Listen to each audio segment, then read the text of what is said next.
நசீஹத்தி. அடுத்து எதனுடைய சிறப்புகள் வந்து சொல்லுவாங்க அப்படின்னு சொன்னால், சரி, அடுத்து ஃபிஷ் ஷஃபகத்தி.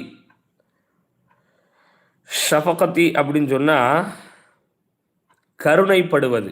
வன் நசீஹத்தி, இன்னும் அறிவுரை கூறுவது.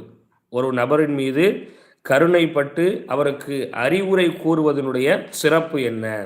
ஏன் இதெல்லாம் இங்கே சொல்கிறாங்க அப்படின்னா, நீங்கள் நாளைக்கு ஒரு ஆலிமா ஆயிட்டாலோ அல்லது நீங்கள் படிக்கக்கூடிய ஒரு மாணவியர்களாக இருந்தாலோ யாராவது ஒரு தவறில் இருக்கிறாங்க, ஒரு குற்றத்தில் இருக்கிறாங்க, ஒரு பாவத்தில் இருக்காங்கன்னா முதல்ல அவங்க மேலே என்ன வரணும்? ஃபிஷ் ஷஃபகத்தி, ஒரு கருணை வரணும். ஒரு கருணை வரணும். இவன் பாவம் செய்யக்கூடிய படுபாவி அப்படின்னு சொல்லி அவனை வெறுக்கக்கூடாது. அவனை வெறுக்கக்கூடாது. உங்கள் குடும்பத்திலேயே உங்கள் தம்பியோ அண்ணனோ திருமணம் முடிஞ்சவங்களா இருக்கீங்க, உங்கள் கணவரோ அல்லது உங்கள் அக்காவோ தங்கச்சியோ உங்கள் தோழியோ ஒரு பாவத்தை செய்கிறாங்க, ஒரு தவறை செய்கிறாங்க, ஒரு குற்றத்தை செய்கிறாங்க. சில நேரங்களில் தெரிஞ்சும் செய்கிறாங்க, சில நேரம் தெரியாமலே என்ன செஞ்சிட்டாங்கன்னா அவங்கள வெறுத்துடக்கூடாது. அவங்க மேலே முதல்ல என்ன வரணும்? பிஷபக்கா, ஒரு கருணை வரணும். அந்த கருணையை கொண்டு ஒரு நசீஹத்தி என்ன செய்யுதுங்க?